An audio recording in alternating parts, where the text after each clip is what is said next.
मिरचीची भजी बनवूया। ह्याला काही फारसं साहित्य पण इथे लागत नाही। तुम्ही अशी ही मिरचीची भजी कधी बनवलीत का? आता ही मिरचीची भजी कशी बनवायची हे मी तुम्हाला इथे दाखवते। चला आपण इथे लगेच बघूया। आणि ही भजी तुम्ही एकदा बनवली की तुम्ही दुसऱ्यांदी हमखास बनवणार, एवढी ही भजी टेस्टी लागते। आणि मेन म्हणजे कमी साहित्यामध्ये टेस्टी अशी भजी आपल्याला इथे खायला मिळतात। इथे आपण मोठ्या साईजची हिरवी मिरची घेतलेली आहे।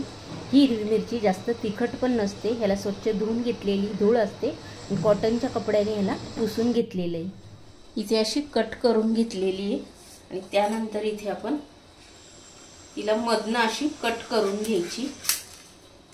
ह्याच्यामध्ये ज्या बिया आहेत त्या पूर्ण बिया आपण अशा ह्या स्वच्छ करून घ्यायच्या, काढून घ्यायच्या पूर्णपणे।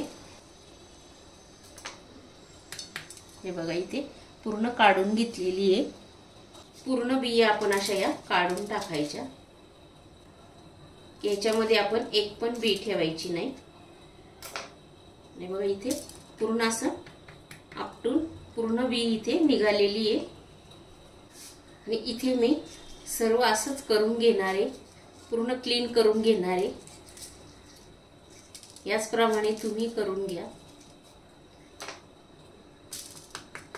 हे बघा इथे मी पूर्ण बी काढून घेतलेली तुम्ही बघू शकता। अशाच सेम क्लीन करून घ्यायच्या, एकही याच्यामध्ये आपण बी ठेवायची नाही। पूर्ण स्वच्छ करून घ्यायच्या, बिया काढून घ्यायच्या। इथे आपण 1 चमचा हळद टाकून घेतलेली आहे आणि त्यानंतर 1 चमचा इथे लाल तिखट टाकून घेतलेले। आपण जो मसाल्याच्या डब्यामध्ये छोटा चमचा असतो ना, त्याच चमच्याने इथे घेतलेलं आहे। 1 चमचा वरून इथे धण्याची पूड टाकून घेतलेली आहे। इथे चवीनुसार मीठ टाकून घेतलेलं आहे। 1 चमचा भरून इथे डाळीचं पीठ टाकून घेतलेलं आहे।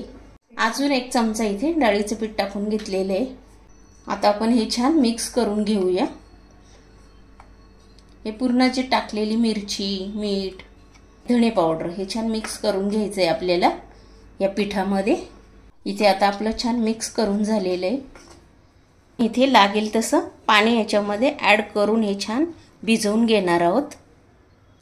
आता आपण हे छान मिक्स करून घ्यायचे, पूर्ण फेटून घ्यायचे एकसारखं। तुम्ही अशी भजी बनवून बघा, खूप टेस्टी लागतात। ह्याला काही फारसं साहित्य पण लागत नाही आणि पटकन होतात। तुम्ही नक्की ट्राय करून बघा। ह्याचप्रमाणे तुम्ही भिजवून घ्यायचं की पूर्ण आपली जी मिरची आहे ते त्याच्यामध्ये छान डीप होईल। ह्याप्रमाणे इथे आपण असं भिजवून घ्यायचे। इथे लागेल तेवढंच पाणी इथे यूज करायचं, जास्त पातळ पण करायचं नाही आणि जास्त घट्ट पण करायचं नाही। आपल्याला हे परफेक्ट बनवून घ्यायचं। इथे अशी आपण मिरची घ्यायची आणि त्यानंतर इथे पूर्ण अशी डीप करून घ्यायची। आपण पूर्ण इथे अशी छान हे जे मिश्रण आहे ना आपण तयार केलेले पिठाचं, डाळीच्या पिठाचं, ती पूर्ण हे बघा अशी डीप करून घ्यायची त्याच्यामध्ये आणि ही आपण आता तेलामध्ये सोडून घ्यायचे। सेम याच प्रकारचं बनवून घ्यायचे आपण। इथे आपण गॅस चालू केला, पॅन ठेवलेले, त्याच्यामध्ये इथे तेल टाकून घेतलेले आहे आणि तेल टाकल्यानंतर आता आपण ही जी मिरची आहे त्याला पीठ लावून घेतलेलं आहे आणि इथे आपण आता एक एक करून अशी हे बघा इथे सोडून घ्यायची आहे। सावकाश सोडायची कारण इथे तेल भरपूर गरम झालेलं आहे।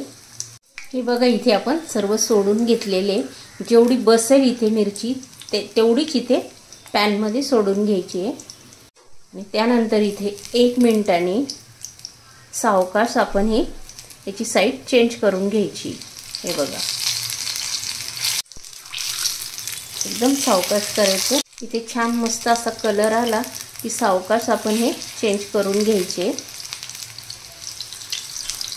तुम्ही नक्की ही भजी ट्राय करून बघा, खूप छान लागतात आणि मेन म्हणजे पटकन होतात ही भजी। याला काय फार साहित्य पण लागत नाही। तुम्ही एकदा बनवून बघा। आता ह्याची साईड, दोन्ही साईड झालेली आपण काढून घेऊया।